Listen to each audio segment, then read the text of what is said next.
करते हैं संप्रेषण की। तो संप्रेषण जैसे कि मैंने आपको बताया था, अपनी बात को दूसरे तक पहुँचाना, है ना? वो संप्रेषण कहलाता है। तो संप्रेषण में जब हम अपने विचारों, अपनी भावनाओं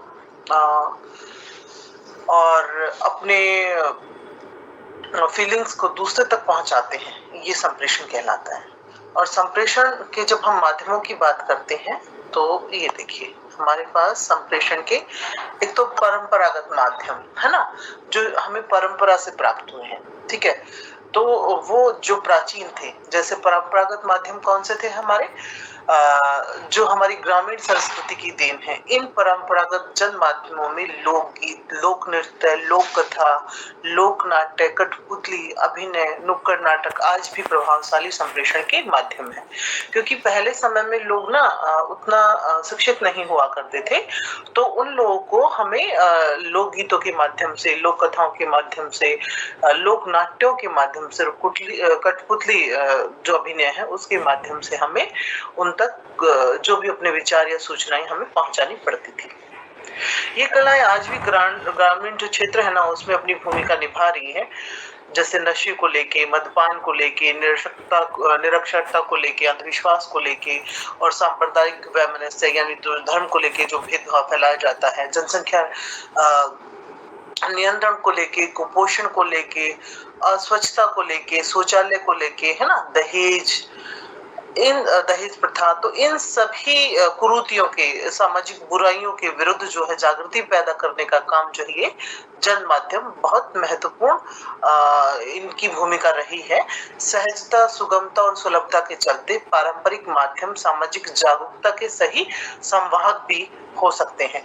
इसकी सार्थकता जो आजादी के आंदोलन के समय सिद्ध हुई, और जब गांव और सड़कों पर निकलने वाली प्रभात फेरियां जो सुबह सुबह निकलती हैं, नौटंकियां और स्वांगों ने आंदोलन की लोक को लगातार जो है प्रज्वलित रखा।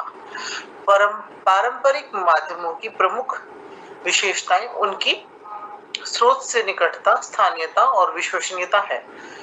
स्वास्थ्य, शिक्षा, समाज कल्याण विभागों ने अपनी कई योजनाओं को पारंपरिक माध्यमों से प्रसारित किया है और उसके सकारात्मक परिणाम भी उनको प्राप्त हुए। आज के रेडियो, टेलीविजन पारंपरिक माध्यम का ही विकसित रूप है, क्योंकि रेडियो में हम अपनी बात को बोलकर बताते हैं और टेलीविजन में क्योंकि टेलीविजन क्या है, दृश्य और श्रव्य, जिसको हम देख भी सकते हैं, सुन भी सकते हैं। और पहले जो हमारे लोक नाटक जो स्टेज पर होते थे, वो भी दृश्य और श्रव्य ही होते थे, तो उसी का विकसित रूप जो है टेलीविजन में आया। अब तो है क्योंकि आधुनिक समय है, तो आधुनिक समय में आधुनिक संप्रेषण के माध्यम तेजी से विकसित हुए हैं। तो चाहे साक्षर हो या निरक्षर हो, निर्धन हो, नेत्रहीन हो, सभी मनुष्य के लिए आधुनिक संप्रेषण माध्यम वरदान सिद्ध हो रहे हैं। Radio, Doordarshan, computer, hybrid mail service, internet, video broadband, video conferencing, video networking, उपग्रह संचार, cellular, cable dish, TV, FM, WhatsApp, CD, है ना, वीडियो कैसेट, फेसबुक, ट्विटर इत्यादि आधुनिक संप्रेषण के माध्यम आज संप्रेषण के क्षेत्र में बहुत शक्तिशाली और प्रभावशाली भूमिका अदा कर रहे हैं। फीडबैक की सक्रियता के कारण एफएम रेडियो ने अपने श्रोताओं के दिल में अपनी खास जगह बनाई। संप्रेषण के इन आधुनिक माध्यमों ने लोगों की जीवन शैली, व्यवहार, सोच में भारी बदलाव किया। कभी सूचनाओं को तरसते संसार में अब सूचनाओं की बाढ़ सी आ गई है, किंतु सकारात्मक प्रभाव के साथ इसके नकारात्मक खतरे भी अनदेखे नहीं किए जा सकते। क्योंकि अगर अब इसके आप लोग ये सोच लोगे कि नकारात्मक खतरे कैसे हो सकते हैं, क्योंकि अगर कोई भी हमें सूचना देनी है, तो वो पलक झपकते ही पूरे विश्व में या पूरे देश में फैल जाती है। तो अगर वो खबर सकारात्मक है तो ठीक है, लेकिन अगर कई बार वो अफवाह है, तो वो अफवाह अगर पूरे देश में या विश्व में फैल जाती है, तो उसके बहुत सारे खतरे हो सकते हैं। तो इसको भी हम अनदेखा नहीं कर सकते। संप्रेषण के माध्यमों में लिखित संप्रेषण, जैसे कि आप जानते हो कि लिखित संप्रेषण जो है हमारा परंपरा से चलता आ रहा है, और सबसे इसका बड़ा जो उदाहरण है वो है पत्र। तो लिखित संप्रेषण में फीडबैक उतना जल्दी नहीं मिल पाता। जैसे कि मैंने आप लोगों को कल बताया था कि जो संप्रेषण के स्रोत है, तत्व है ना, वो क्या है कि एक तो सेंडर, जैसे जिसको प्रेषक कहते हैं, अंग्रेजी में उसको सेंडर और हिंदी में उसको प्रेषक यानी भेजने वाला। अभी कौन है सेंडर? मैं, यानी मैं जो पढ़ा रही हूँ आपको। और उसके बाद है हमारा माध्यम। तो माध्यम है हमारा अभी इंटरनेट के माध्यम से या लैपटॉप के माध्यम से मैं आप लोगों को पढ़ा रही हूँ, ठीक है।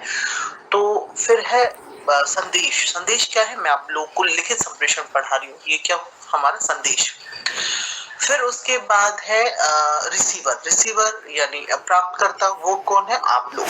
तो आप लोगों के पास मेरे माध्यम से ये लिखित संप्रेषण क्या है, मैं ये आप लोगों को बता रही हूँ। तो अब भी आप तक पहुंच रहा है, लेकिन इसका जो फीडबैक है, जो जिसको बोलते हैं प्रतिक्रिया, वो उतना जल्दी प्राप्त नहीं होता है। अब आप मुझे लिखेंगे तब मुझे पता चलेगा।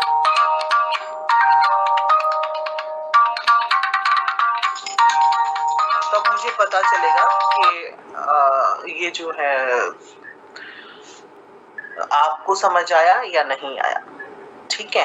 तो जो संप्रेषण है उसके ये जो तत्व हैं, तो इन तत्वों में लिखित संप्रेषण का ये एक थोड़ा सा हम इसको कहेंगे नेगेटिव एस्पेक्ट क्या है कि हमें उतना जो है जल्दी से फीडबैक नहीं प्राप्त होता है। अब लिखित संप्रेषण में फीडबैक जल्दी नहीं मिलता जितना कि मौखिक संप्रेषण में मिलता है, क्योंकि अगर हम आमने सामने होते और मैं आपसे पूछती बच्चों समझ आया, तो आप तुरंत बोलते हाँ मैडम समझ आया। लेकिन अब आप पहले लिखेंगे, फिर मैं उसको पढ़ूंगी, तब मुझे पता चलेगा। फिर भी सूचनाएं संप्रेषित करने का लिखित माध्यम स्थायी और प्रभावशाली है।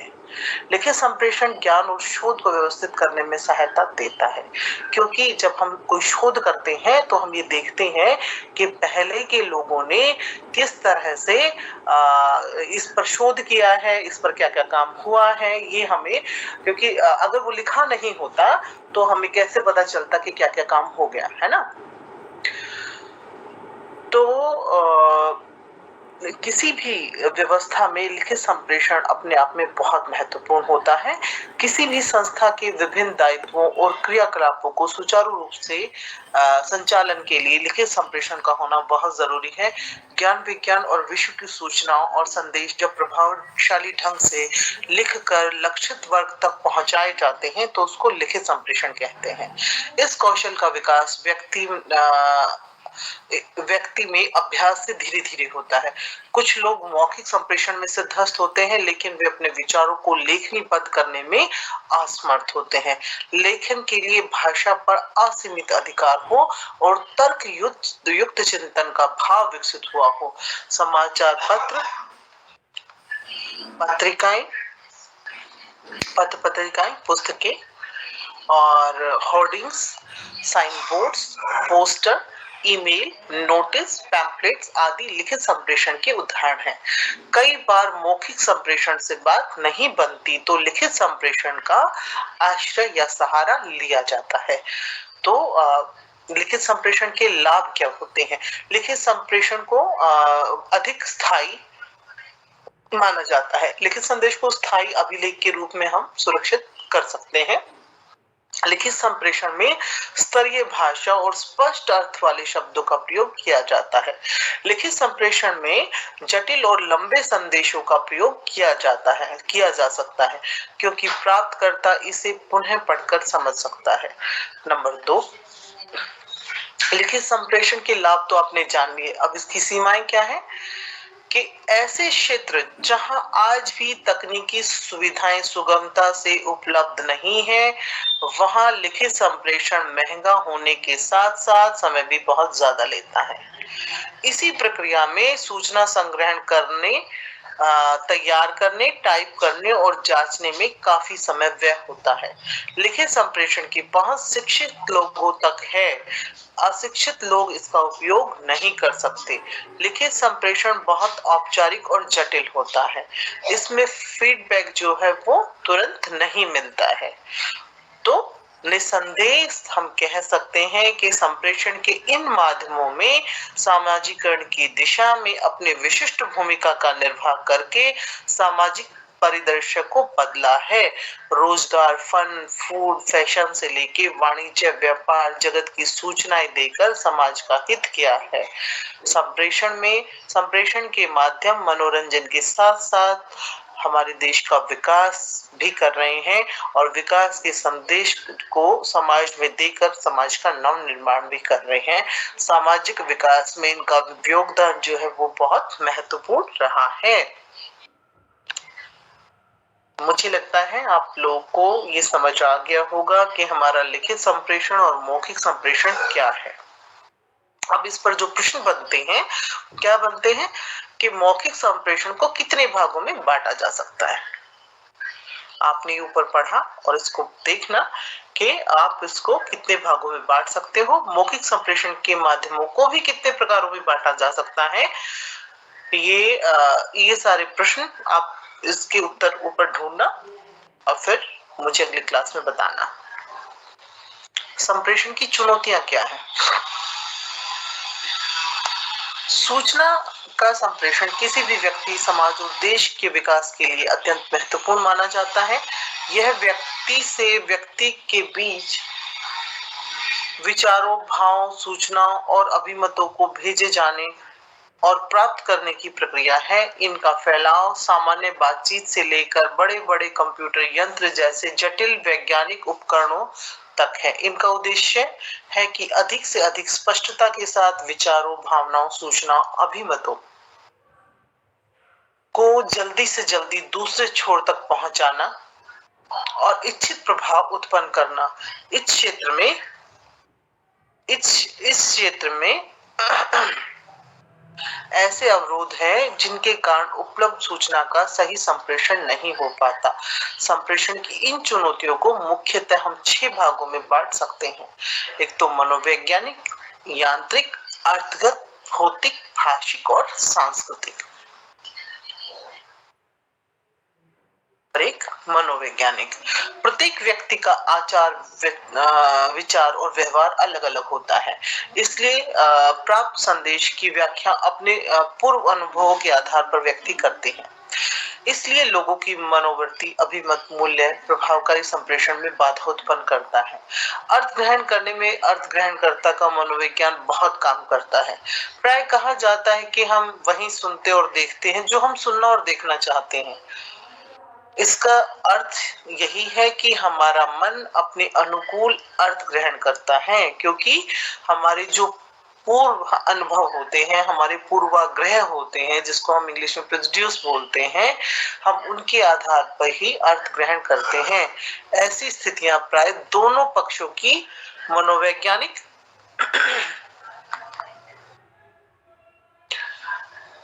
ऐसी स्थितियां प्राय दोनों पक्षों की मनोवैज्ञानिक स्थिति और मनोदशा या सामाजिक संरचना और इस क्षण में सक्रिय रहने वाली मनोदशा के कारण आ जाती हैं। कई बार देखा गया है कि जो संदेश कहना या पहुंचाना चाहते हैं, वह संदेश दूसरा पक्ष उसी रूप में ग्रहण नहीं कर रहा। ऐसे में उस संदेश का रूप बदल जाता है, कहा कुछ गया है और ग्रहण कुछ और किया गया है। कई बार ऐसी मनोदशा भावात्मक कारणों के से भी होती है, जिन्हें बदलना अत्यंत कठिन होता है। कई बार भ्रम की स्थिति के कारण भी अर्थ का अनर्थ होता है ना।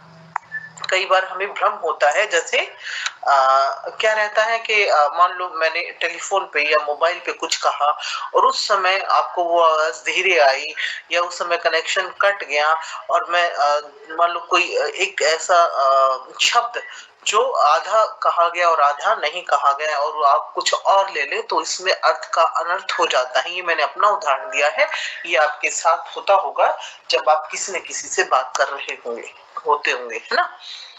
यांत्रिक तो यांत्रिक चुनौतियों को हम इस प्रकार विभाजित करते हैं। यांत्रिक एक तो प्रथम शारीरिक अक्षमता या दोष के रूप में, दूसरी मशीनी और यांत्रिक खराबी होने पर संप्रेषण में जो बाधा उत्पन्न होती है। हमारी वाक और श्रव्य इंद्रियों के अतिरिक्त जो और यंत्र हैं वह प्रभावपूर्ण ढंग से हमारी बात को लोगों तक नहीं पहुंचा पाते।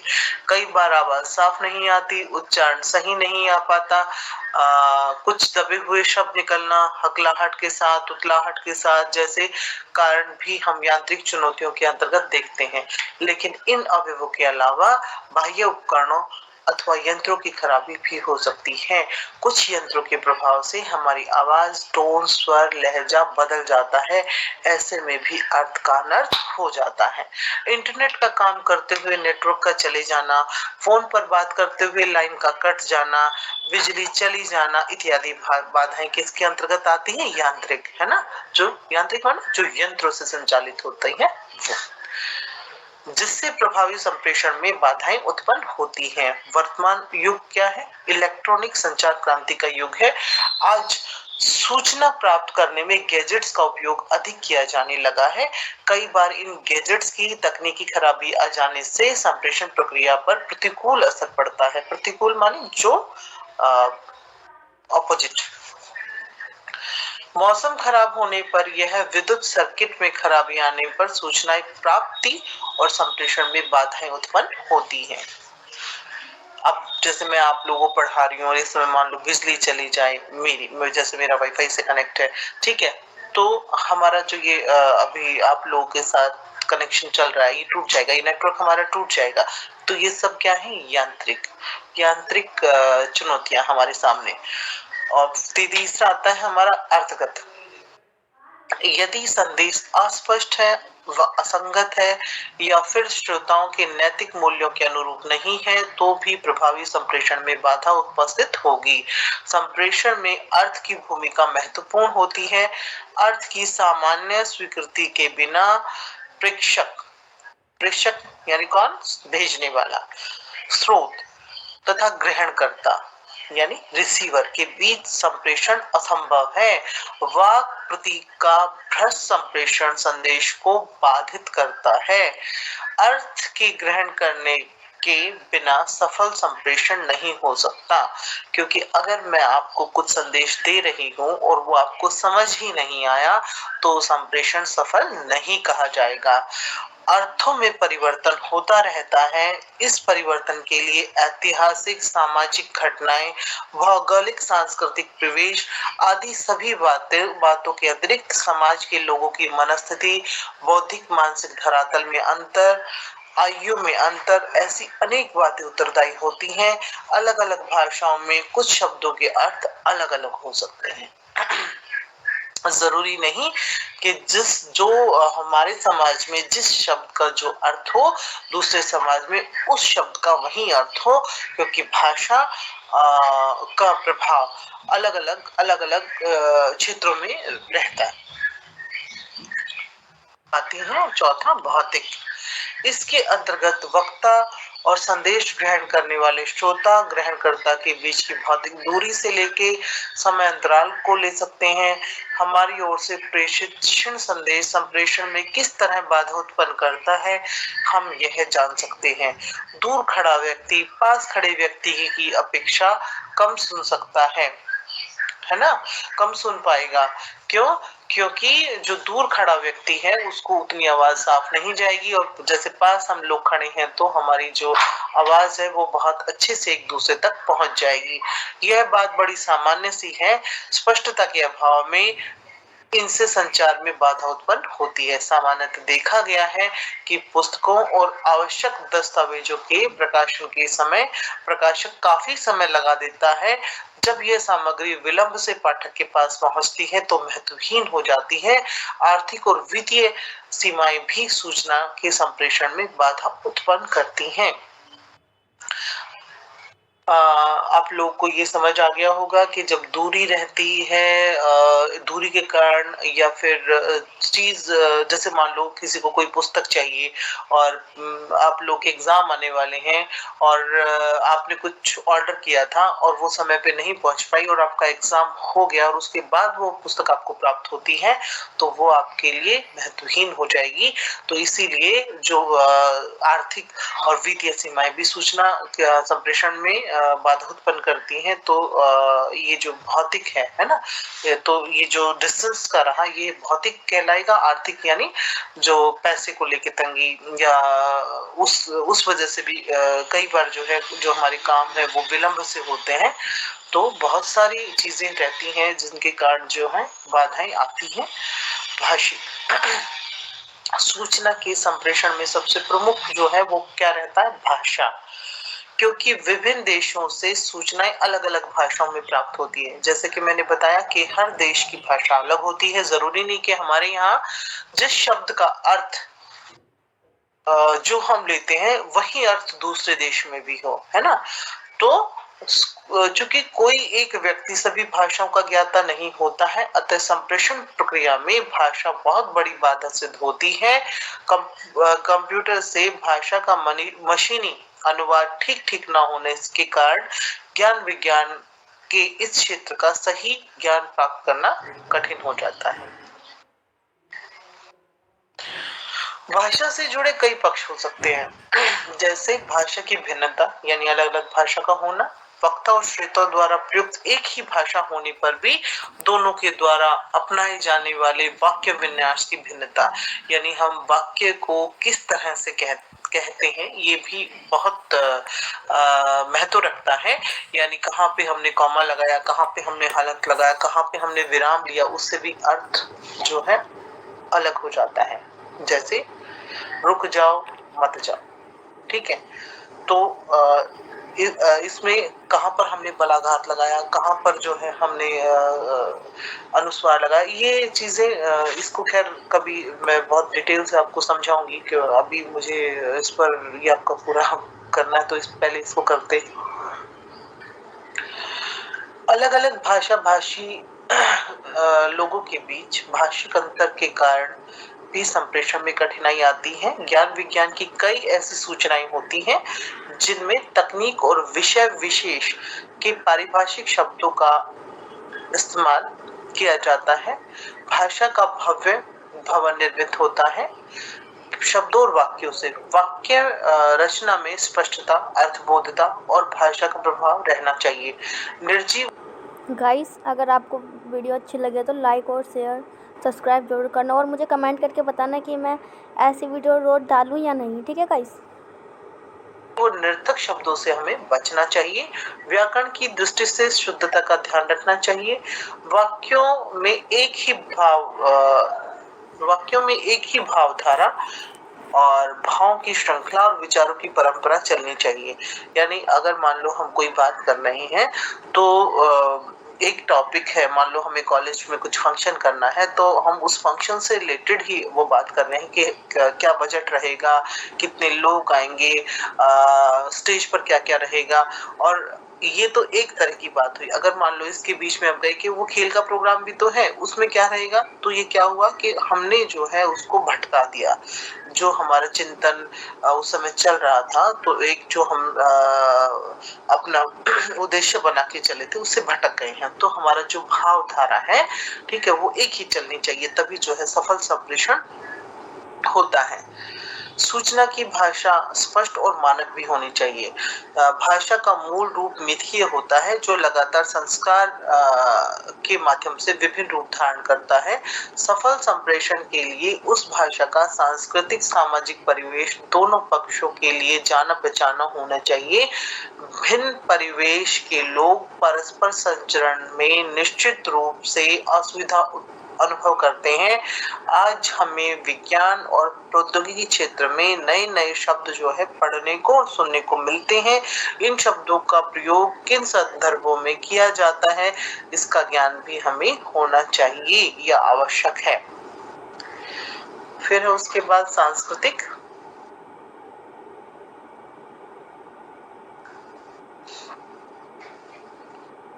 किसी समाज का सांस्कृतिक परिवेश उस समाज की भाषा का जनक होता है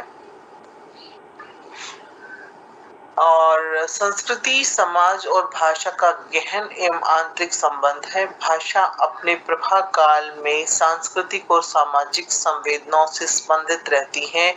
भाषा अभिव्यक्ति का साधन है और सांस्कृतिक समाज इसके आधार है। इस आधार द्वारा साधन में संस्कार के फलस्वरूप सिद्धि प्राप्त होती है। इस आधार द्वारा साधन में संस्कार के फलस्वरूप अर्थ रूप सिद्धि प्राप्त होती है। संप्रेषण के लिए प्रचलित सर्वज्ञात और सर्व स्वीकृत भाषा ही काम आती है।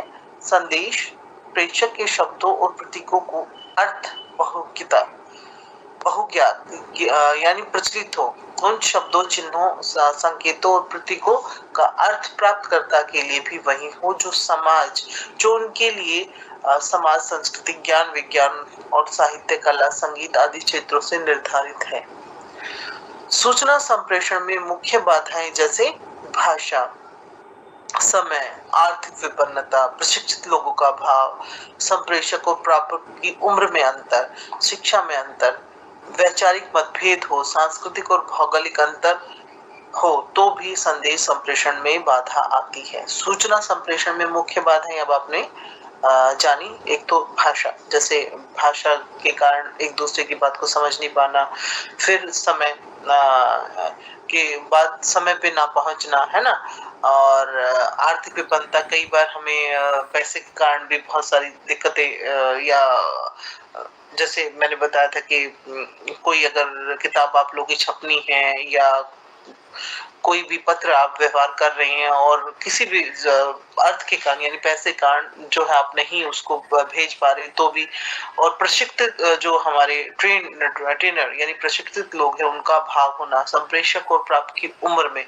यानी जो एक उम्र के लोग ना हो कि जैसे कोई बहुत बुजुर्ग है और एक जो है वयस्क है तो उन दोनों के विचारों में भी बहुत अंतर होगा और वो जिस सेंस में वो कहना चाहे तो दूसरा उस सेंस में उसको ना ले, तो ये भी जो है वैचारिक मतभेद का कारण हो सकता है। शिक्षा में भी अंतर से विचारों में अंतर हो सकता है, वैचारिक मतभेद भी हो सकता है, संस्कृतियों का अंतर भी हो सकता है और भौगोलिक अंतर भी हो सकता है, तो जिससे हमारे संप्रेषण में बाधा उत्पन्न होती है। इस प्रकार कहा जा सकता है कि सूचना का आदान प्रदान किसी भी समाज के विकास के लिए अत्यंत आवश्यक है। अतः इसके लिए संप्रेषण की बाधाओं को दूर कर समाज को उन्नत किया जा सकता है।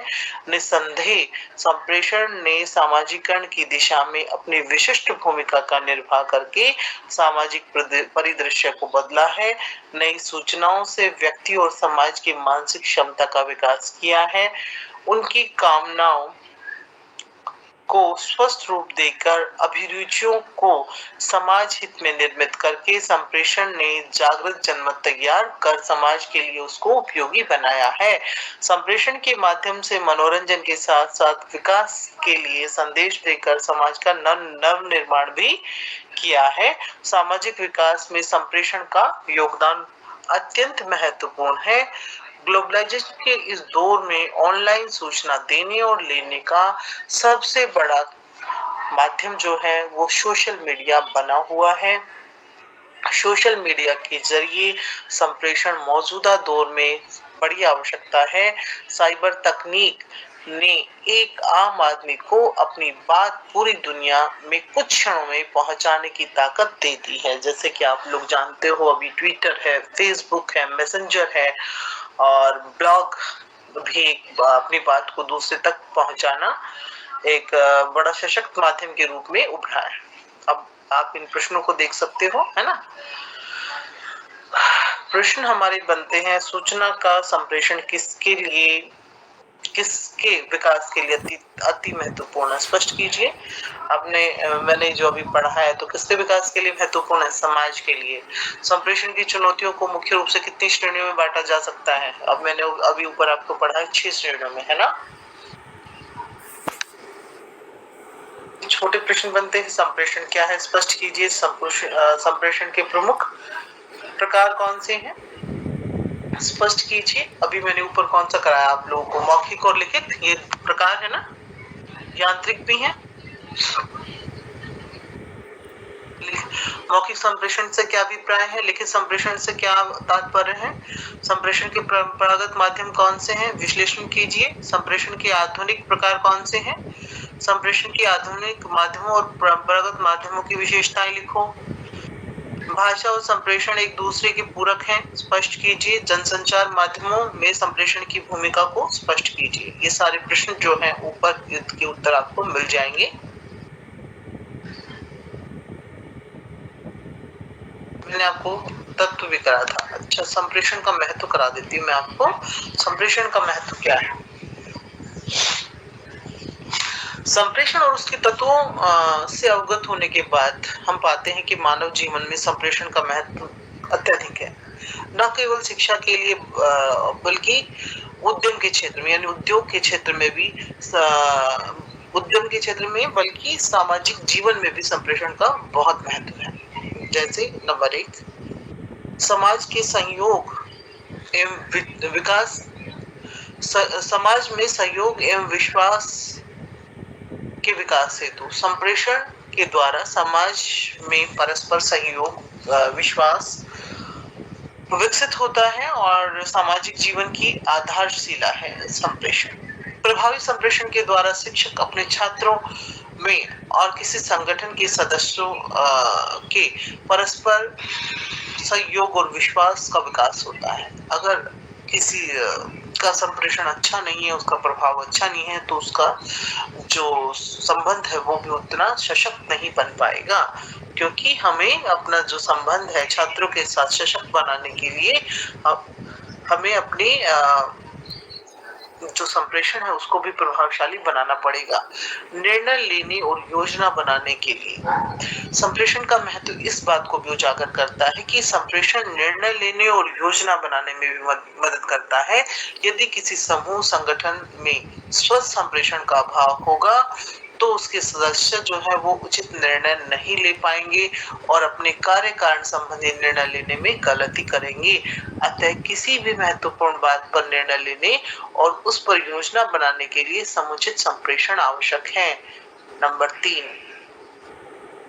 नेतृत्व का आधार। समाज में संप्रेषण जो है वो नेतृत्व के लिए भी बहुत महत्वपूर्ण है, क्योंकि संप्रेषण समाज में नेतृत्व का आधार भी प्रदान करता है। समाज में नेतृत्व के तमाम कार्य नेता और जन सामान्य के मध्य स्वस्थ संप्रेषण के बिना असफल और असंभव हो जाते हैं, क्योंकि हमारी भाषा ही हमारे लीडरशिप का आधार होती है। अगर हमारी भाषा पर हमारा अधिकार नहीं है तो हम एक सफल नेता नहीं बन सकते। उद्देश्य की प्राप्ति का आधार संप्रेषण में भाव, विचारों और सूचनाओं का आदान प्रदान किया जाता है। यह विचारों का आदान प्रदान किसी भी निश्चित उद्देश्य को दृष्टि में रख के किया जाता है।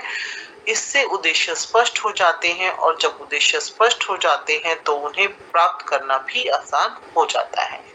समय और शक्ति की बचत। संप्रेषण का महत्व इस तथ्य से भी प्रकट होता है कि समुचित प्रभावशाली संप्रेषण के द्वारा समय और शक्ति दोनों की बचत होती है। नंबर 6, कार्य संतुष्टि के लिए संप्रेषण का महत्व इसलिए भी है कि कार्य करने वालों के कार्य को प्रोत्साहित किया जाता है तो उन्हें अपने कार्य से संतुष्टि प्राप्त होती है। नंबर 7, व्यवहार में परिवर्तन के लिए संप्रेषण का उद्देश्य है व्यवहार में परिवर्तन।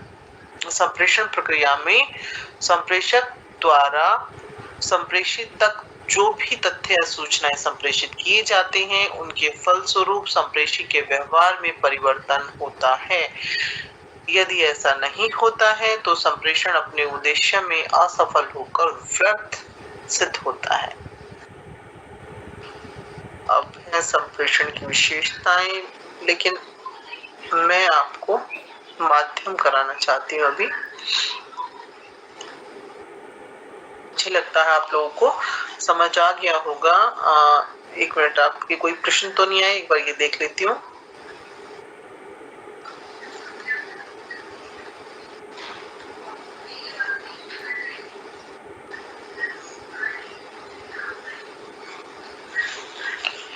मुझे लगता है आप लोगों को समझ आ रहा है। प्रश्न तो मेरे पास कुछ नहीं है।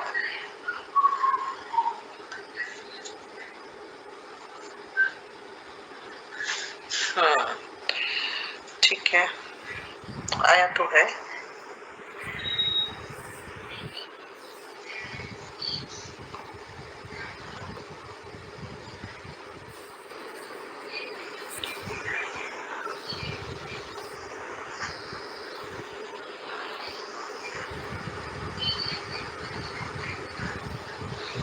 प्रश्न आप लोग के ना कोई खास तो है नहीं।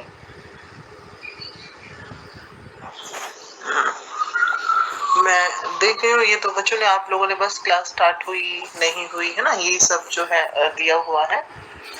और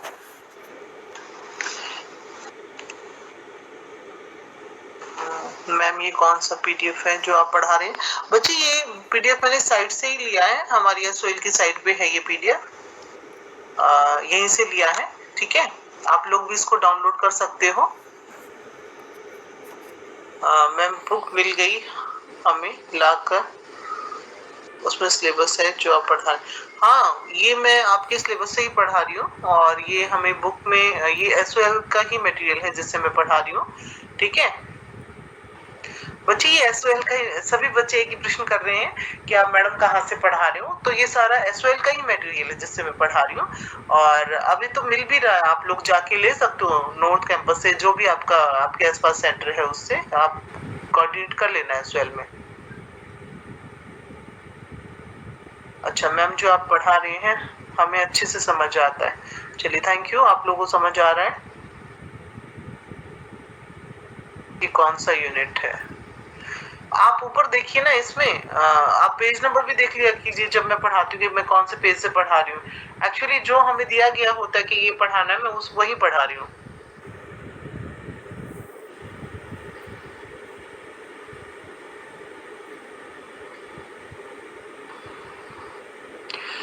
पीडीएफ कैसे सेंड करूँ मैं आप लोगों को, मुझे नहीं पता, मैं बात कर लेती हूँ। और एक मैं आप लोगों को नंबर लिख देती हूँ, आप एक ग्रुप बना दो, मैं उस ग्रुप पे पीडीएफ सेंड कर दूंगी।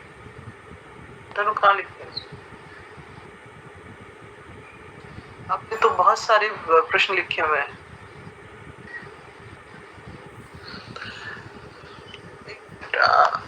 जो आपने पूछा हुआ है